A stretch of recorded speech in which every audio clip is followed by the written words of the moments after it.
دوستان عزیزم سلام، امیدوارم که حال بسیار خوب و خوشی داشته باشید، اون هم در این روزگاری که کرونا زندگی عادیمون رو مختل کرده. یک نکته ای رو خواستم در موردش صحبت بکنم که اخیراً با چند از دوستان داشتیم در موردش بحث می‌کردیم و دیدم که خالی از لطف نیست که با شما هم به اشتراک بذارم. ممکنه بعضی از شماها در خارج از ایران زندگی بکنید و طبیعتاً با دوستتون، همکارتون، همسایتون گاهن در مورد ایران بخواید صحبت بکنید، یا حتی اگر در داخل هستید شاید دوستان خارجی داشته باشید، کانتکتی داشته باشید خارج از ایران. من میخواستم خواهش بکنم که هر وقت خواستید صحبت بکنید به جای کلمه The Islamic Republic of Iran بگید The Islamic Republic in Iran.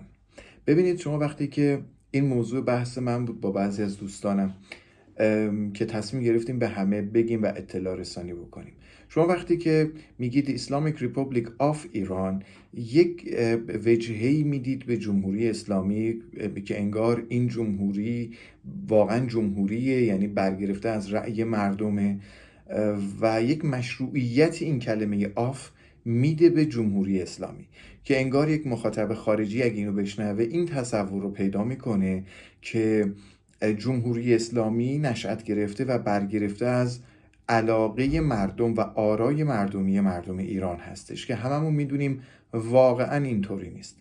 پس بهتره به جای The Islamic Republic of Iran همیشه در صحبت هامون با دوستانمون یا هر جای دیگری که صحبت میکنیم یا حتی اگه تکست مینویسیم و مطلبی مینویسیم بیایم بگیم The Islamic Republic in ایران. این یعنی اینی که این جمهوری اسلامی فعلا در ایران حاکمه و یک نظامی است، یک سیستم سیاسی است که در ایران حکومت میکنه و ربطی به مردم نداره.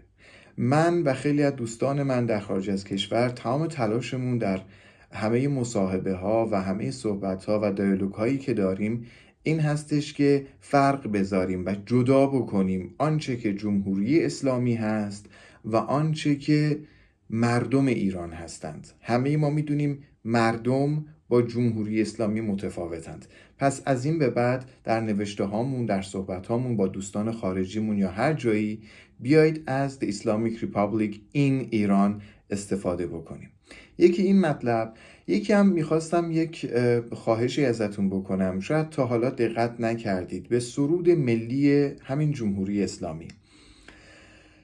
میخوام خواهش بکنم ازتون که اگر مجالی هست، اگه فرصت دارید، اگه وقت آزادی دارید، برید در اینترنت در گوگل سرچ کنید سرود ملی کشورهای مختلف رو بخونید.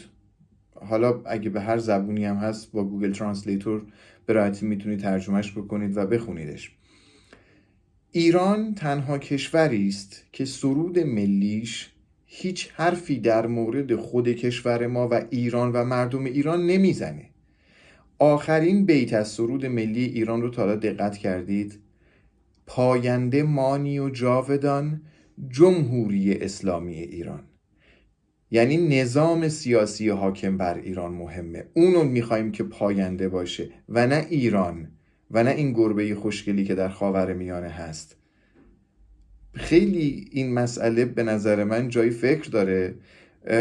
شما اگر برید جالبه که سرود ملی همسایمون افغانستان رو دانلود بکنید و بخونید، فارسی هم هست، میبینید که چقدر زیباست. شمایی که افغان نیستید ولی با خوندن این سرود ملی و ابیاتش و شعرش ارق ملیتون تحریک میشه و شما یه حس عجیبی بهتون دست میده.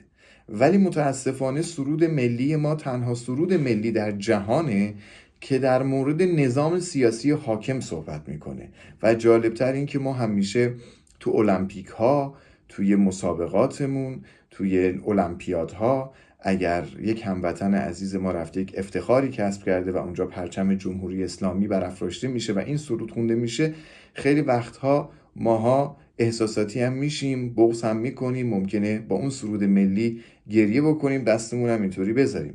فارغ از این که این سرود ملی نیست، این سرود یک سرود مربوط به نظام جمهوری اسلامی است و در هیچ کجای این شعر در مورد ایران و مردم ایران صحبت نکرده.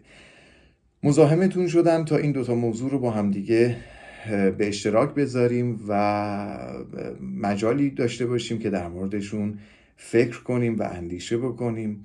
یادمونم باشه که اندیشه و تفکر تنها چیزی است که همیشه نظام‌های دینی و به شکل کلی دین ازش میترسه، چون که همیشه تفکر رقیب دینه. به همین دلیل هم هست که در دین همواره از شما خواستن که یک مرجع تقلید یا یک مفتی داشته باشید، اون فکر کنه، اون حکم بده، اون فتوا بده و اون نظر بده و من و شما هم بریم و کاملا تبعیت بکنیم. چه اونجایی که فتوای جهاد میدن، چه اون وقتی که میگن دوش حموم استفادهش حرومه، چه الان که میگن تلگرام و اینستاگرام و نمیدونم اینها به شکل کلی سوشل مدیا حرام هستند.